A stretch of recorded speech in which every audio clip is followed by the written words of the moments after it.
We'll call this meeting of the Silver City Town Council to order. Please rise and join us for the Pledge of Allegiance. I pledge allegiance to the flag of the United States of America and to the republic for which it stands, one nation, under God, indivisible, with liberty and justice for all. If I could ask Councilor Bedison to read our mission statement. Thank you, Mayor.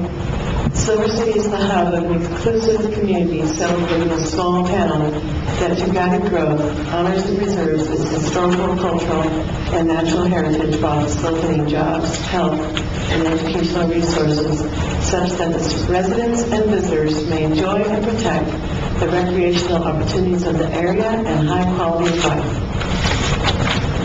Thank you. And the next two items on the agenda are proclamations. First one being Fire Prevention Week, October 7th through the 13th, 2012.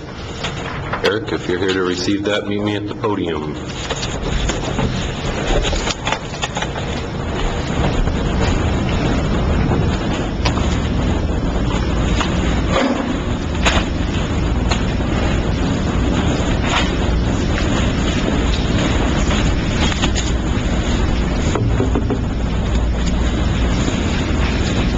Proclamation. Whereas the town of Silver City is committed to ensuring the safety and security of all those living in and visiting our city. And whereas fire is a serious public safety concern both locally and nationally. And homes are the location where people are at greatest risk from fire. And whereas home fires killed more than 2,600 people in the United States in 2010, according to the latest research from the nonprofit National Fire Protection Association. And fire departments in the United States responded to more than 369,000 home fires. And whereas residents who have planned and practiced a home fire escape plan are more prepared and will therefore be more likely to survive a fire. And whereas only 1/3 of Americans have both developed and practiced a home fire escape plan. And whereas almost 3/4 of Americans do have an escape plan, however, less than half have actually practiced it. And whereas 1/3 of American households who made an escape plan thought that they would have at least 6 minutes before a fire in their home would become life-threatening. However, the time available is often less. And whereas working smoke alarms in reported home fires cut the risk of dying in half. And whereas Silver City's first responders are dedicated to reducing the occurrence of home fires and home fire injuries through prevention and protection education. And whereas Silver City's residents are responsive to public education measures and are able to take personal steps to increase their safety from fire, especially in their homes. Whereas the 2012 Fire Prevention Week theme, Have Two Ways Out, effectively serves to remind us to develop and practice home fire escape plans during the Fire Prevention Week and year-round. Now therefore, I, James R. Marshall, Mayor of the Town of Silver City, Grant County, New Mexico, in view of the inherent value of this, do hereby proclaim October 7th to the 13th, 2012 as Fire Prevention Week throughout this community, and urge all the people of the Town of Silver City to practice their home fire escape plan during Fire Prevention Week 2012, and to support the many public safety activities and efforts of Silver City's fire and emergency services. Lieutenant Ray. Thank you, Mayor. Council, thank you for having me here this evening. Just real quick to briefly cover fire prevention. This year's theme is having two ways out, so we're stressing the importance to the children of having two ways out. As you heard in the proclamation, there's often fire drills that are practiced in the home. Once we have a situation occur, we get very flustered. It's hard for us to compose ourselves and find that other way. So this year, like I said, the importance is having two ways out. By the end of the week, we'll have touched base with over 700 kids. So that's a significant increase from last year. I encourage you guys to come down to the station, receive a tour. We let the kids know what we look like in all of our full protective clothing. That way they get acquainted to what we're going to be looking like if they're ever trapped inside and we go inside and looking for them. If there are any other questions or comments? Thank you, Council. Mayor. Thank you. Is there anybody here to accept the pro bono week? Okay, the judges didn't show up, so as usual, we prepared another proclamation for Pro Bono Week that allows the indigent to get legal assistance during this week. And I'm not going to read the whole thing because they're not here.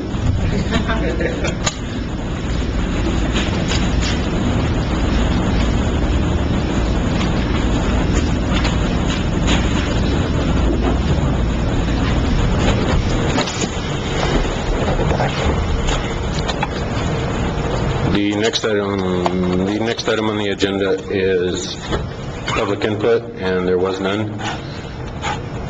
So we'll move on to council comments. Councilor Morones, would you like to start? No comment, Mr. Mayor. Thank you. Councilor Rick? No comment, Mayor. Thank you. Councilor Cook? New microphones, nothing to say today. Thank you. Councilor Besson? Thank you, Mayor. I just wanted to say that this past weekend, the University Museum held a successful Mud Young Archaeology Conference with over 142 archaeologists, interested local writers and students, and some 10 Man Ranch Archaeological Field School alumni attending, along with the extended family of Margaret Ross Hinton, who donated the Man Ranch collection. And I just wanted to let the town know how thrilled the Margaret Ross Hinton family members are with the reception that their mother's donation of the Man Ranch collection has been received in town and in Grant County. They are so excited that everyone's thrilled to have it here, and they've made a family commitment to support the University Museum and everything to do with the Man Ranch collection in the future. Thank you, Mayor. Thank you. The next item on the agenda is, are there any changes to the agenda? Seeing none, the agenda is approved. And next item is approval of minutes of the regular meeting of September 25th, 2012. Mr. Mayor, Councilor Besson? I move that we approve the minutes of the regular meeting of the Town Council of September 25th, 2012. Mr. Mayor, I second that motion. There's a motion and a second to approve. Is there any discussion? Seeing none, there's a motion and a second to approve the minutes of the regular meeting of the Summer City Town Council from September 25th, 2012. All those in favor signify by saying aye. Aye. Any opposed? Motion carries. Next item on the agenda is reports, staff reports. Mr. Brown? Other than the fact that the bids that we ordered last week were well on the way to moving forward, and I just wanted to inform the public if they want to go down and look at the sports complex. It's very close to completion, basically, and it's ready for use anyway. The only thing that we really need to do before we can allow use is a retaining wall, but it's beautiful, so we just want to mention about that. Thank you. Is there any other? Seeing none. Next item on the agenda with action is under unfinished business, disapproval of ordinance number 1211, an ordinance amending Chapter 32 nuisances, Article 3 unattended vacant buildings, Section 32-50 et sec. Of the Town of Silver City Municipal Code. Councilor Morones. Thank you, Mr. Mayor. This is going to be the final reading to be voted on, and see what that vote leads us. This is an ordinance that the idea came out a couple of years ago from a large group of downtown merchants that they go under the name the Downtown Merchants Association, and they're meeting on Tuesday mornings and discussing issues downtown. Mostly, this group was mostly made up of small business owners and small property owners. One of the things that they identified downtown is that there appears to be a handful, or a little better than a handful, of vacant buildings that have been that way for the better part of the decade, maybe even extending beyond that. and they wanted to try to find methods and such to get these buildings placed back into service, whether rented by new businesses or sold to new businesses and such. And they were looking at a vacant building ordinance to help do so. I was at that meeting a couple of years ago, and one of the things that really struck a chord with me is the fact I've always wondered, as a small business owner and property owner downtown, I've always wondered about the safety downtown, considering that that district is very peculiar versus other areas in Silver City, where most buildings share a wall with their neighbors. And in that being said, when you have that type of dynamic and building structure, there's some innate dangers, especially if a vacant building starts on fire. The occupied buildings probably aren't going to find out till it's too late. So I started researching it from a safety issue as well. Also, part of that, at that meeting was some representatives from the Main Street Project. That group, as part of their mission, their stated mission as a nonprofit, is to look at economic development. In fact, one of their 4-point approaches that's mandated by the Historical Trust and State Main Street is economic development and restructuring. So they started researching it, looking at other communities across the country who have similar issues and similar ordinances. And out of all that work over the last couple of years, this is what we've ended up with as a NOI a month ago, and now here in front of us for a final reading. During this process, I've had several comments, mostly from downtown merchants and other property owners. I've spoken with a number of the larger property owners and gone over some of the issues they have, some of the concerns they have, both from an administrative and practical standpoints. And from that input and coming to this ordinance, I feel that the majority of everybody has been pretty comfortable with what we have in front of us. And I'm in support of it. I know that of recent there's been some suggestions from staff, and I'll talk about those in a little bit, and possibly make some immaterial changes just to help make administering it from a staff standpoint a little easier. Thank you. Councilor Besson. I'm in support of this. I would like to make a motion to amend the NOI at this time for some clarification, to make a consistent use of certain wording throughout the document. There's just some ministerial changes, but they are actually appropriate to ensuring that the owner, who is the individual who is subject to enforcement penalties, is the one that's being specifically indicated in the document. So I move to do the following. Under Section 32-54, registration of vacant building required, the first sentence shall read, owners, rather than owners and or owners agents. So delete reference to owners and or owners agents. In the fourth sentence down, after the thereafter, remove owner and or owner's agent and replace it with owner. Under Section 32-55, requirement, to keep the information current. The last sentence where it says ensuring with an I, it should be changed to ensuring with an E. Section, okay, it's on. Section 32-56, inspections, where it says registrant.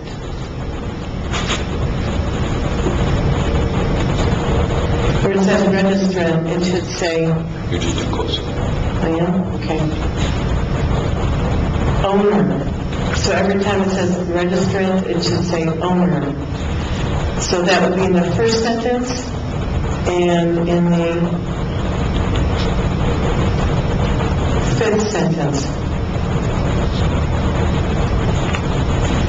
And then 32, section 32-60, where it says duties, under duties and maintenance of vacant buildings, item A, it should read the owner. And so therefore remove owner and or owner's agent.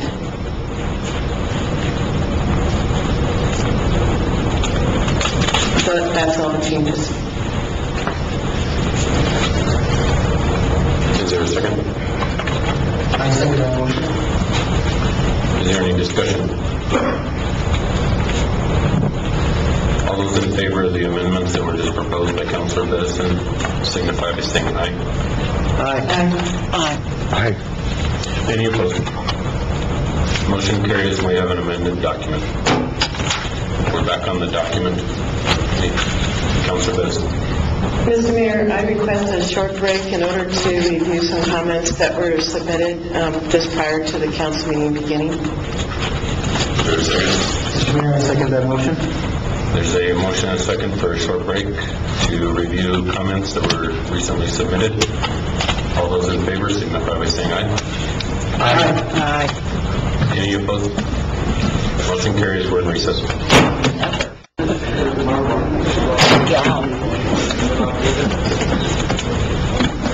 Call this meeting back to order, and we're on unfinished business, approval, disapproval of ordinance number 1211. At this point, I'm going to go to the audience for any comments, and please come to the podium. Make sure that the green light is on the microphone. State your name for the record, and make your comment. This is the right podium? Yep. Green light? Which green light? On the mobile microphone.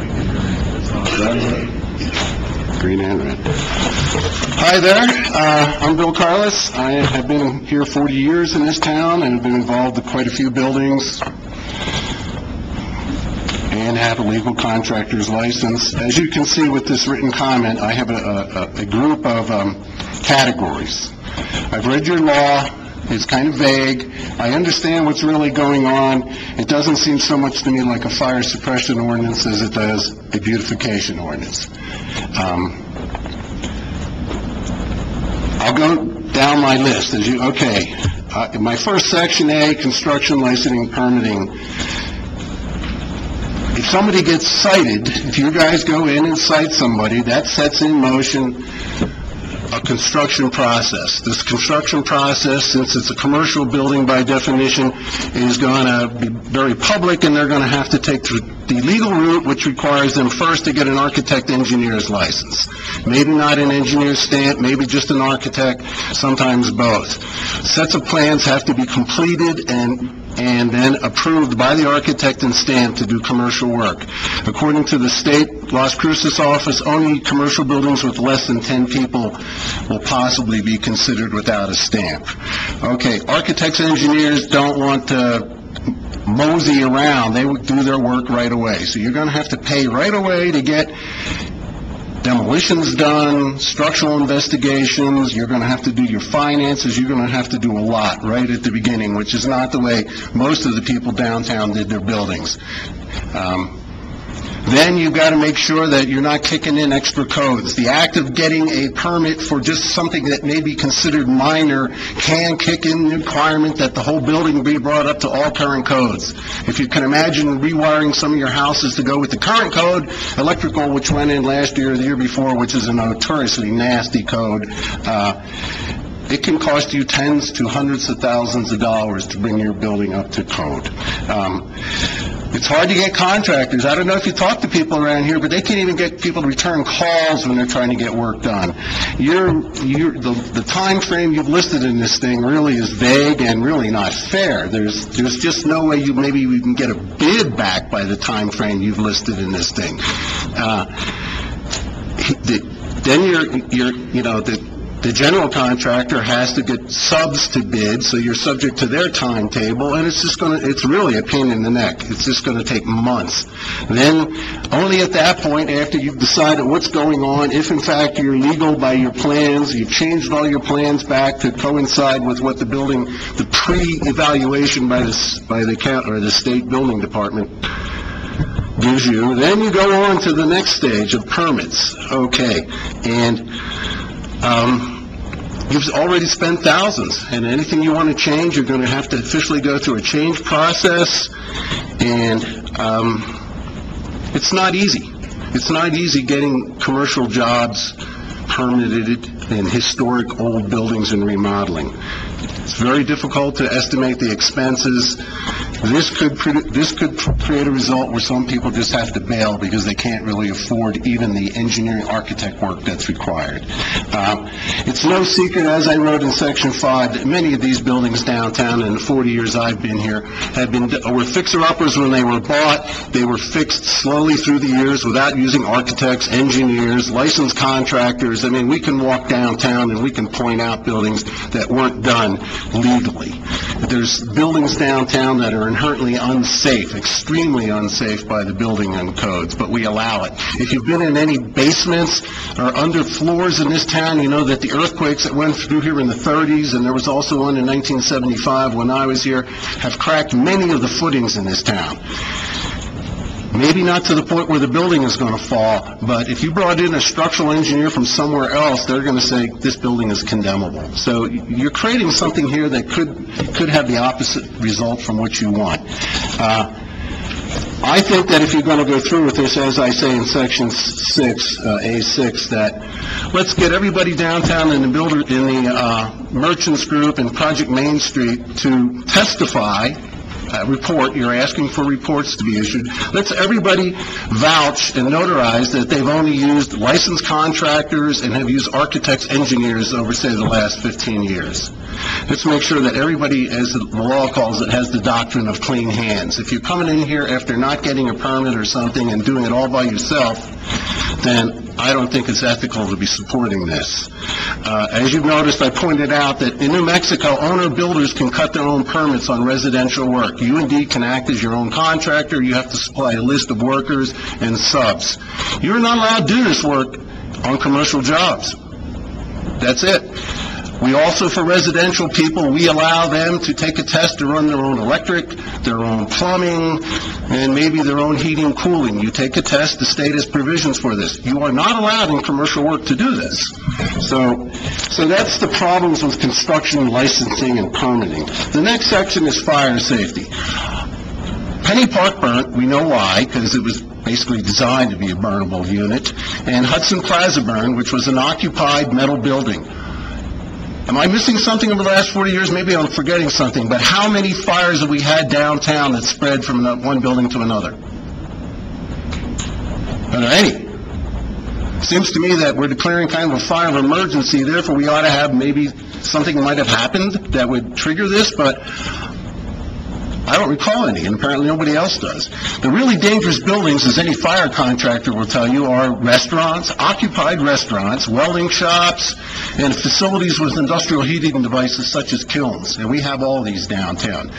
It would make more sense for us to go in with inspectors and look at those places to make sure they're current, because I see jury-rigged stuff in these particular fields all the time. So let's apply this evenly across the board and make sure that everybody that's got something down right now is in fact legal. I'd also point out that the story I read it was the Crucis or the press had a story about how this Main Street said this was patterned after a South Pittsburgh law. I'll bet anybody here money that South Pittsburgh requires sprinklers in those buildings also. And it's obvious, as I delineated here, the state is going to sprinkler systems. Commercial buildings will all be required to be sprinklered. If we're really serious about fire safety, let's sprinkler all the occupied buildings, because that's where the trouble's going to be. It's expensive.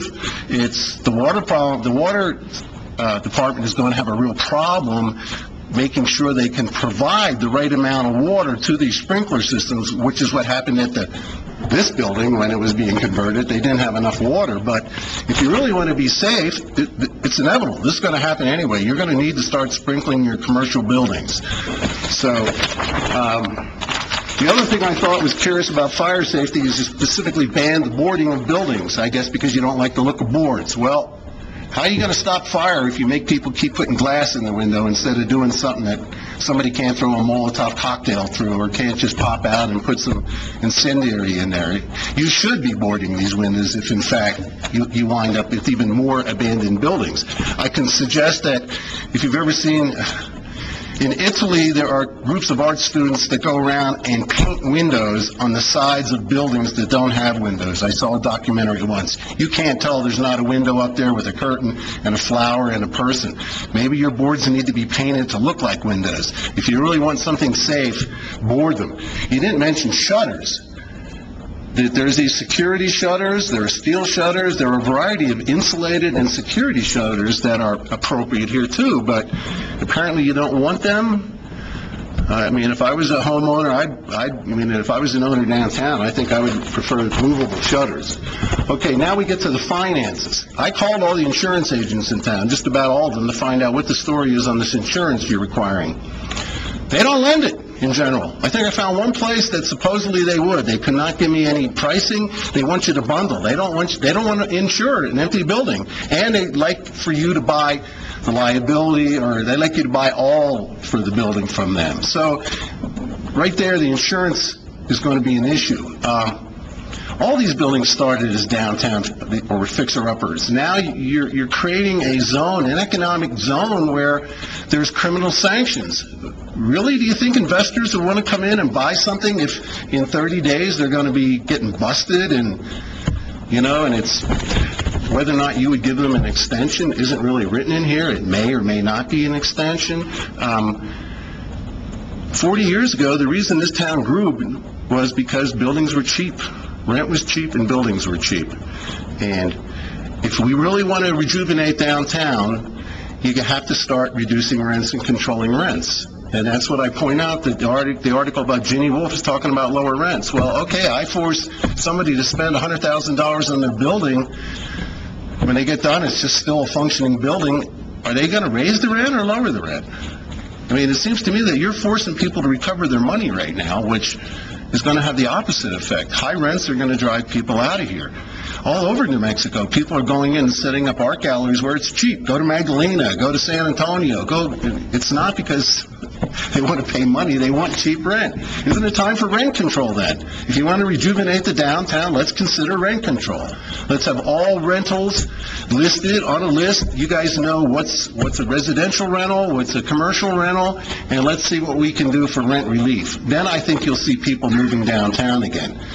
We have property values downtown artificially elevated by dumping all this money through Main Street in there. So because property values are artificially raised, that affects rents. That affects resale prices. I mean, I've watched the guy try to sell the Twisted Vine. What was his final price? He dropped his price by 2/3 to get rid of the Twisted Vine.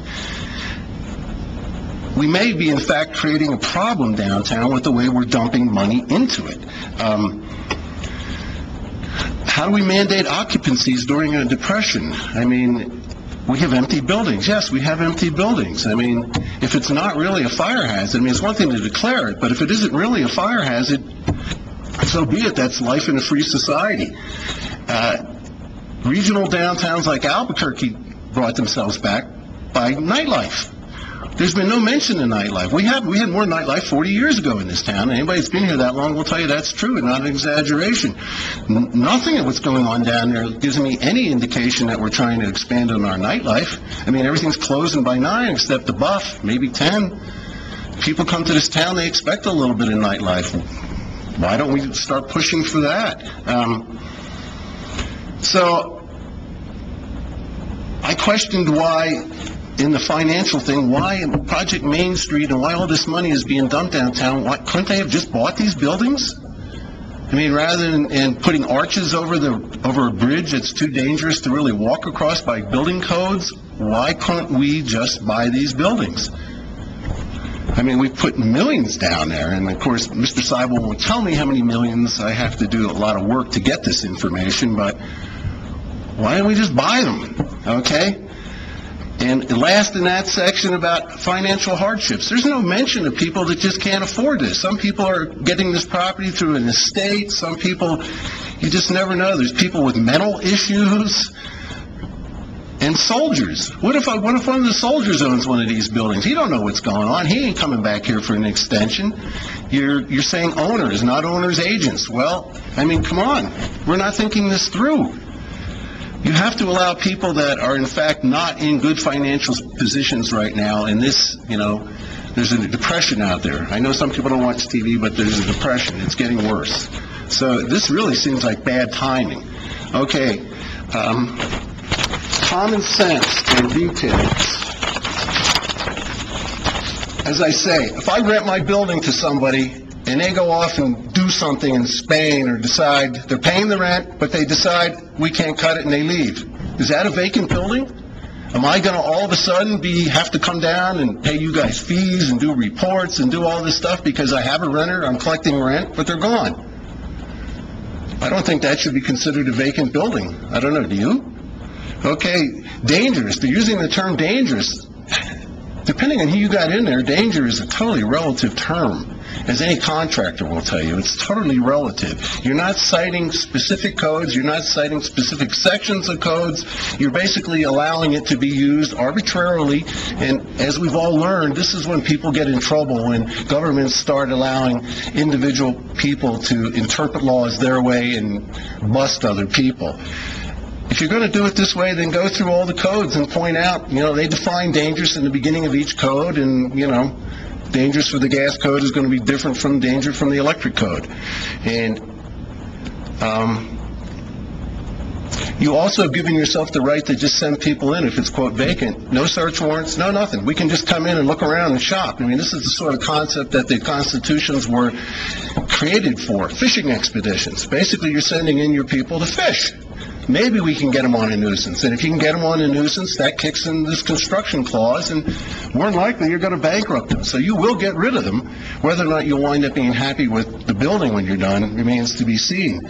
And my final point on this is, how many of you own property downtown? I know Mr. Moronis just said he did. How many of you own property in this historic district, or are in a partnership, or have business interests in property downtown? Okay, so there's half of the voters do. Well, this is called a conflict of interest if you vote on this, because on page 1 you say you're trying to raise the value of the buildings, decreasing the value of properties. Okay, well, that means that there's a financial aspect to this whole thing, and if you guys own buildings in this area, then that's a conflict of interest. So I would say that Mr. Ray and Cynthia are the only ones that qualify to vote in this case. I don't know if there's a quorum requirement, but what do you think? Is that a valid comment, that there's a conflict of interest? I don't think there's a conflict of interest, even though I'm a business owner. I care how Main Street... Well, that's not the issue, how Main Street looks. It's whether or not you should be voting on something that affects your financial investment.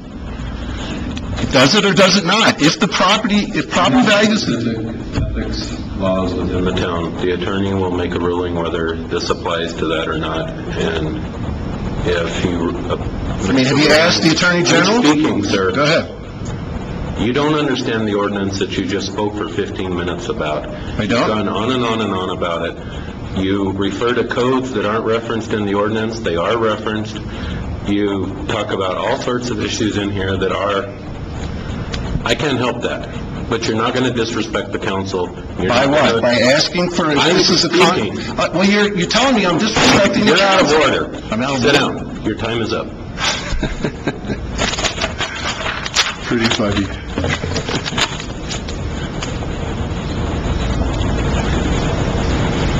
Mr. Skevman, would you like to address the concern about whether this falls within the ethics ordinance of the town? There's been a lot of case law on this exact issue, and unanimously the courts have always held that when you're voting on something that elevates the entire town, it does not matter that you are an indirect beneficiary. So there is no conflict for any member of the council to vote. Point of information. No, you are not going to disrupt this meeting, sir. No. Question to your lawyer. You do not have that permission at this point. You do not. You can sit there and you can observe the rest of the meeting. Anybody else like to speak from the audience? Come to the podium, Mitch. Mr. Mayor, council members, my name is Mitchell Hellman. I am co-owner, along with my wife, of Alata Gelato, a store, really kind of a restaurant in downtown on Bullard Street. There's a couple of things I could say about this, but I'm going to try and keep it simple. From the standpoint of being a merchant and not a property owner, I can tell you that the question of why do we have so many vacant buildings downtown is probably the second most popular question I hear from visitors. The first one being, how come there isn't more open on a Sunday? What I have been saying to them over the years has been, really I've been kind of feeding them a line. What I've been saying to them is, well, what you're witnessing here is a gradual transition of service-based businesses downtown gradually moving out to the suburbs, freeing up some buildings for people to go ahead and put businesses in that would be more artistic and cultural and of more interest to visitors. Sounds good, not sure it's entirely true, but it tends to satisfy people. There is no doubt that people coming to this town and seeing buildings that are empty, whether they're boarded up or whether they're just plain vacant, it has an effect on people. It's not what they're looking for when they're coming here. I think that's really, in a lot of respects, the purpose of this amendment, this ordinance, and I think that is every bit as important as the safety aspects of it and the licensing and permitting. I can understand how this may put a potential burden on some building owners, but by the same token, there are plenty of building owners downtown who have not invested in their buildings for as long as I've been here, and probably more than that. Many of these people have long since paid off whatever mortgage existed on that property, and many of them are absentee landlords, which is a whole other issue, and basically many of the buildings are vacant now because if these landlords are not able to get what they feel is an appropriate amount of rent, they'll just continue to let it lie vacant. They don't particularly care whether or not they are making money on it or not. They would rather go ahead and make no money on it than to make at least something in there to keep things going and to satisfy the possibility of having somebody in there. So I think that really is kind of the purpose of this. I understand the permitting and licensing and construction processes. However, I don't believe that some of the hypotheticals that were brought out in here are really logical. Among other things, I would say that of the two of you counselors who potentially have a conflict of interest, let me see if I got this straight. You have a conflict of interest because you may potentially approve an ordinance that's going to cost you thousands of dollars? I don't see that as being something as far as your particular interest is concerned. If you would go ahead and approve this particular ordinance, and it does cost you money, I think you're doing it because it's part of the larger picture that you're willing to make a financial commitment to the future of this town, something that some of the property owners in the downtown area have not yet committed to, and I think that's what this ordinance is really about. I propose that you go ahead and approve this ordinance because I think it's the best interest of town and the best interest of the future, the economic future of Silver City, New Mexico, that this be enacted. Thank you. Anybody else in the audience like to speak?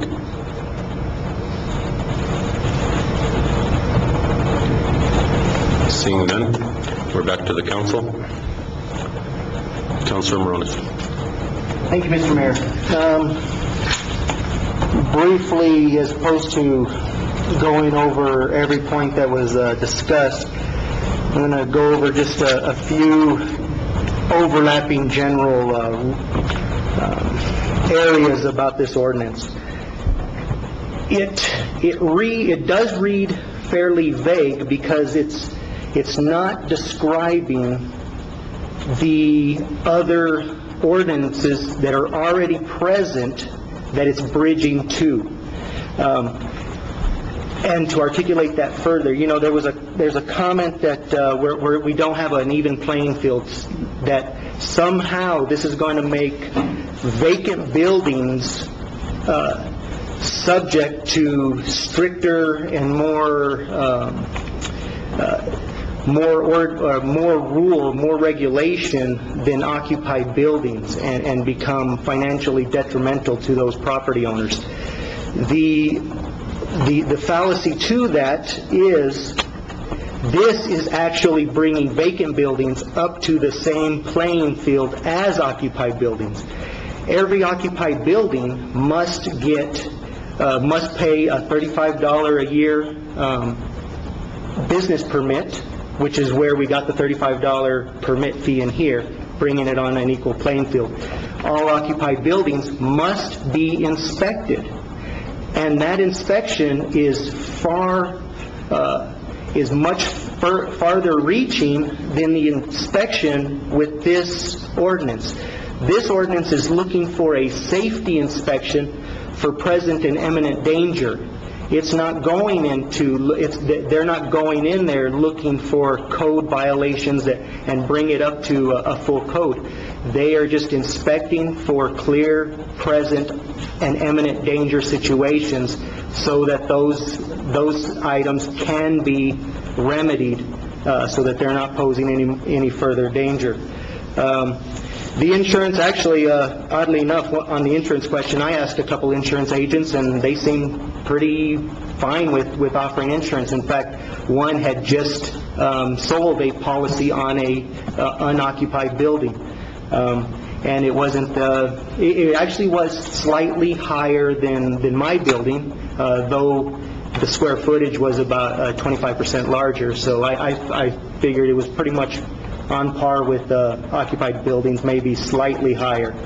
But in case any of those did present any danger to passerbys on the street or neighboring occupied buildings, there is some remedy as opposed to just trying to get recourse through the property owners.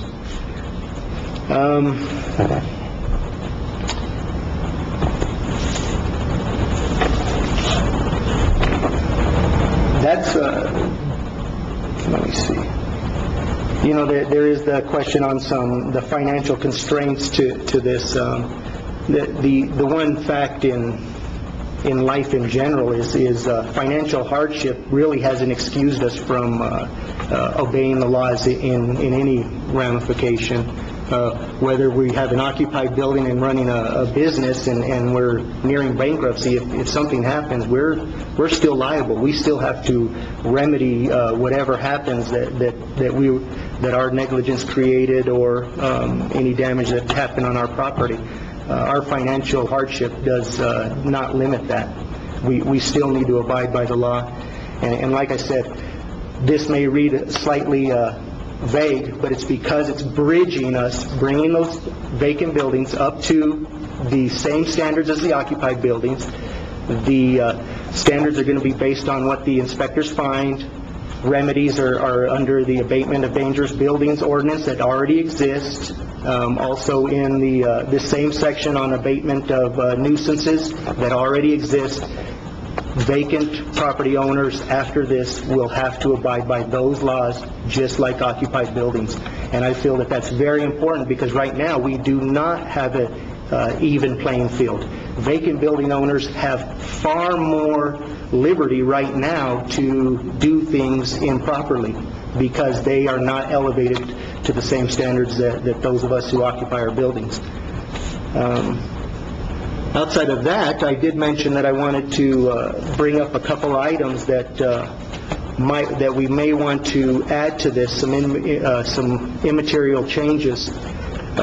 Before I actually request or make any motions to do so, I wouldn't mind to see if everybody is okay with that. First, on page 4 of 7, under section 32-59, security requirements for vacant buildings. One of our staff, in fact, this is from code enforcement, they suggested that we add that people in some sort of appealing system put a no trespass sign that also included an emergency contact number, so if anybody did see something that was of concern to the public, we might have an emergency contact number that we could get a hold of them quickly. That's one thing I'd like the council to consider. Then also moving to section 32-60, duties of maintenance of vacant buildings. Code enforcement also suggested a couple additions. One addition would be an L, property to be kept free of any carrion, filth, or any other impure or wholesome matter liable to produce disease, such as insects, rodents, feral animals, and pigeon or bird droppings. The other suggested addition would be an M, to read commercial storefront or parking lot and side lot kept from trash and debris. And this would just help to aid code enforcement in bridging to some of their other ordinances that they currently have, and aid with those duties of maintenance. Thank you, Mr. Mayor. Thank you. Any other comments from the council? Councilor Morales, also on 61. Yes, sir. It says extreme weather. Might that not be worded better if we said act of nature?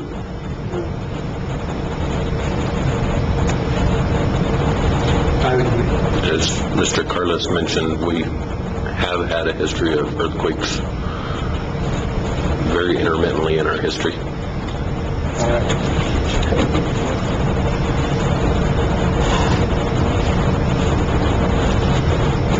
Any other discussion?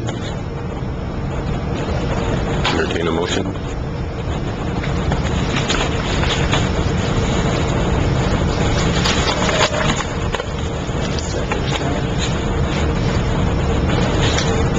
Mr. Mayor, I move for approval of resolution number, let me back up a second.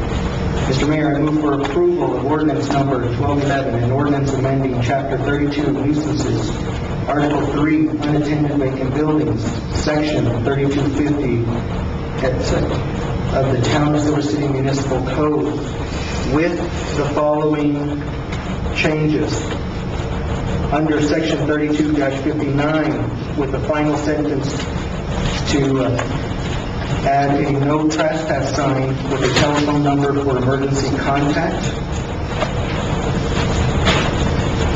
On Section 32-60,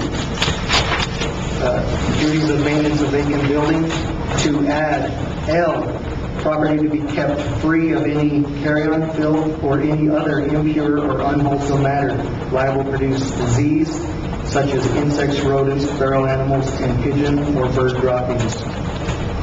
And add M, commercial storefront parking lot and side lot kept free from trash and debris.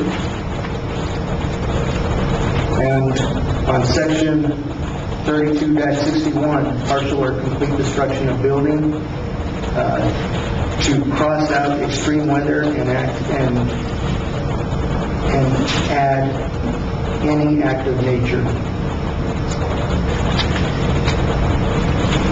Councilor Best. Mr. Mayor, I second the motion as stated. There's a motion and a second to approve with amendments. Is there any other discussion? Can you pass me those? Mr. Scarborough? Counselor, are you including L and M as you spoke before? Yes, sir. And the changes and the amendments that were made to the NOI, which were basically ministerial, will be incorporated into your ordinance. Do you understand that? Yes, sir. Okay. Because I gotta read all that again.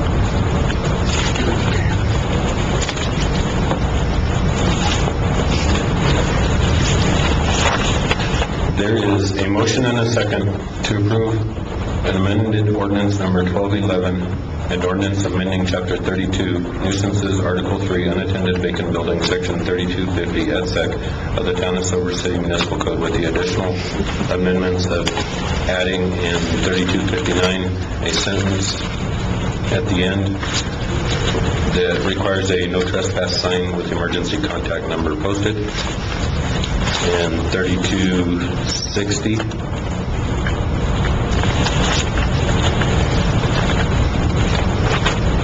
we're adding a L, property to be kept free of any carry-on filth or any other impure or unwholesome matter liable to produce diseases such as insects, rodents, feral animals, and pigeon droppings. We're adding an M, commercial storefront parking lot and side lot kept from trash and debris. And in 3261, we're striking out extreme weather and replacing with active nature. Is everybody clear on what we're voting on?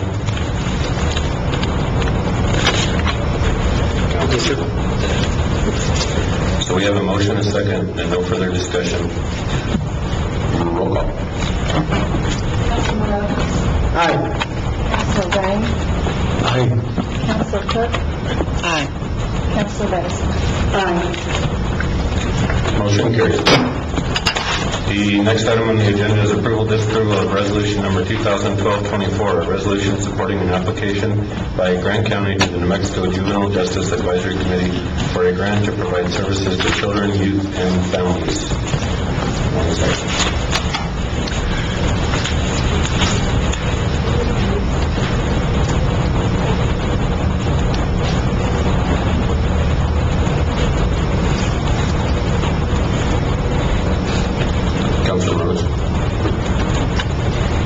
Thank you, Mr. Mayor. As indicated in the title, this is a resolution to support the Grant County Commission in submitting an application to the State of New Mexico Juvenile Justice Advisory Committee for grant of funds necessary to provide services to meet the needs of the children, youth, and families of Grant County. This is something that's come a little bit out from the Strategic Planning Board, the JPO, that I've sat on.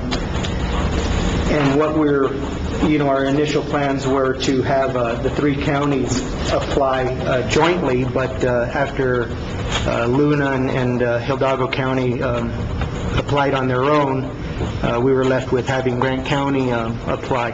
And we would like to support that and help bring in some funds to our community and allow them to keep working in preventing delinquency and looking at alternatives to detention through various programs that are provided locally. It's very important for our local community to do so, and in part of this granting process, it goes a long way that the municipalities within this county show support and acknowledge the need for our JPO to have the appropriate funds to support CYFD in doing this work. Thank you, Mr. Mayor. Thank you. Anybody in the audience like to speak on behalf of Resolution 1224? Seeing none, Councilor Cook, did you want to? Your light's on.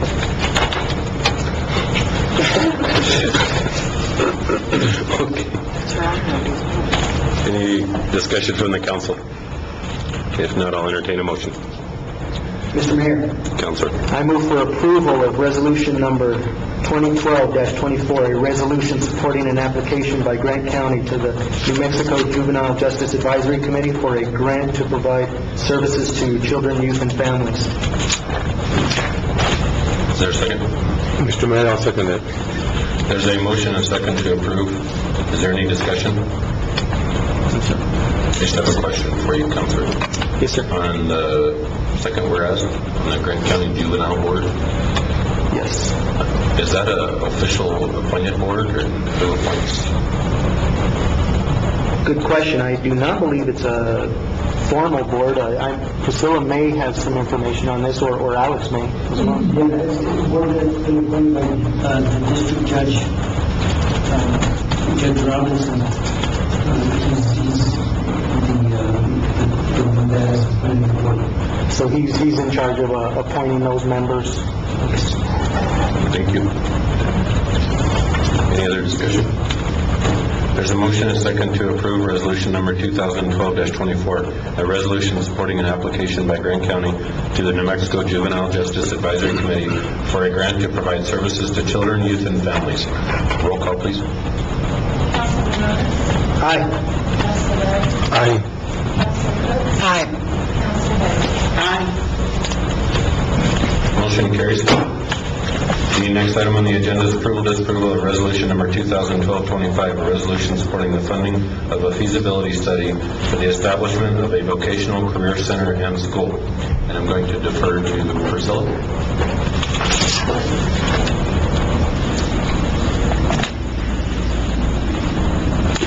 Good evening, Mayor, and is the light on here? Good evening, Mayor and members of the council. I'd like to invite Senator Morales to come up here to discuss with me the Senate Memorial, and just a correction on the agenda as far as not supporting the funding of the feasibility study. The feasibility study is nearing completion. And so, Howie, I'd like to begin by talking about the Senate Memorial, and I'll go into where we're at with that process. Thank you, Mr. Mayor and members of the council. Senate Memorial 65 was one that we brought forward during this last legislative session and working towards the educational component of our community. And it was actually a group that had gotten together. I believe that with the Silver Consolidated Schools, and I believe the chairman of the board is here as well, Mr. Petty, and we worked together to be able to develop some type of strategic plan to move forward with the Career Vocational Technical School of Grant County. It would involve with the Silver and Cobre school districts, and by doing that, I know that there's been discussions that have taken place over the years, many discussions throughout the many years, and this would be the opportunity to actually put it into legislation to be able to move forward, to look for some funding on that, and with the feasibility study that we're going to be, that's already been taking place.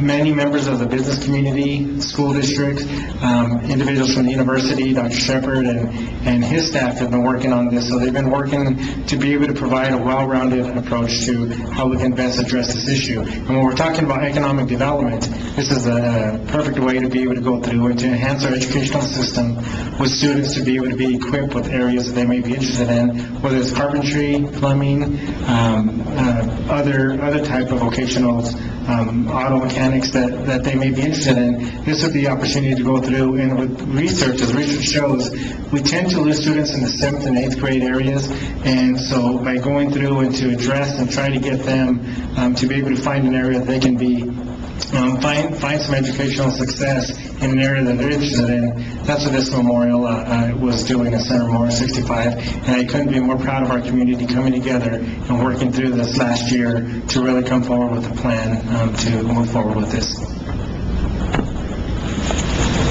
And what I'd like to add to that, Mayor and members of the council, is that today we reviewed the very first draft of that feasibility study. We have a deadline now of October 17th for any final recommendations to the study, and to be able to have that in Senator Morales' hands by November 1st, so that he may present that to Legislative Council Service. So one of the points that I brought out as part of the committee is that I felt that it was important to have a resolution approved from all the local governments, not only supporting the feasibility study, but also as we pursue funding under the Economic Development Administration on the federal side, to show support, because one of the things that they do look at when they're funding these types of projects is to ensure that there is support from the local elected officials, and it's something that is a real drive in seeing that these projects are funded in this community. We potentially have already had one meeting with the funder, and is very much encouraging us to proceed with an application so that we can provide these opportunities to students in rural areas. So that's where we're at in the process. So it serves as a dual purpose for the meeting the Senate Memorial and also for applying for funds for future funding for this proposal. Any questions? Mr. Petty, I think wants to say something. Mr. Mayor, Councilman, I just wanted to say that we appreciate your support here. Senator Morales has always been a friend of the schools, and we appreciate all his support, and we're just looking forward to doing this and working with everyone on this vocational school. Thank you. Thank you. Councilor Besson. Mr. Mayor, my question is that it seems from what you just presented that the third whereas where the funding for conducting a feasibility study is not necessary, it's the funding for after, because the feasibility study is concluded, so it's really the funding for actually the construction of the or equipping of the facility. Yes, that's correct. So this resolution would need to be corrected in the third whereas. Okay. We can certainly do that. Somehow. Can we just delete it? Yeah, delete it, and then we can retain that number 2, because the number 2 is vague enough on the supporting of the funding. Great. Okay. Any comments from the audience regarding Resolution 2012-25? Seeing none. Any comments, questions from the council? No, sir. No, sir. With that, I'll entertain a motion. Mr. Mayor. Councilor Besson. I move to approve resolution number 2012-25, a resolution supporting the funding of a feasibility study for the establishment of a vocational career center in the school, eliminating the third whereas.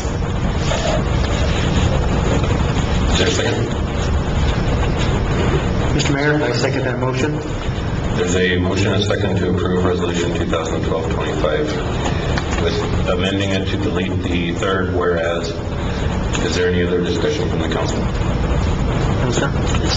There's a motion and a second and no further discussion to approve Resolution 2012-25, a resolution supporting the funding of a feasibility study for the establishment of a vocational career center and school with the third whereas being removed. Roll call. Councilor Benson? Aye. Councilor Cook? Aye. Councilor Ray? Aye. Councilor Aye. Motion carries. Thank you. Thank you all for your support.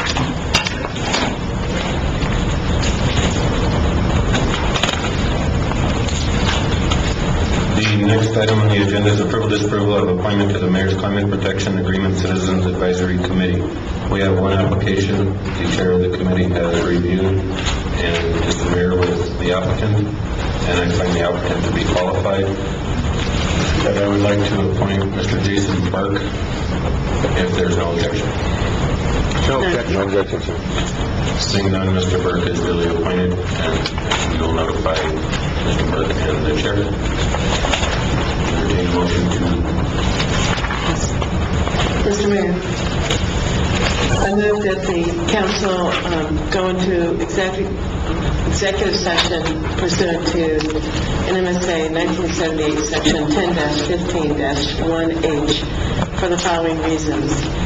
Number 2, limited personnel matters, which means the discussion of hiring, promotion, demotion, dismissal, assignment, or resignation of, or the investigation or consideration of complaints or charges against any individual public employee, but specifically for the purpose of discussing the contract of the town manager, and this will be after a short break.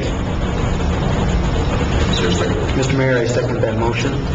There's a motion and a second to go into executive session pursuant to NMSA 1978, Section 10-15-1H for the following reasons for the 2 limited personnel matters. to discuss the town manager's contract. And this will be done after a short break. Roll call, please. Aye. Aye. Aye. Aye. Motion carries. We'll be in recess and go right into executive session.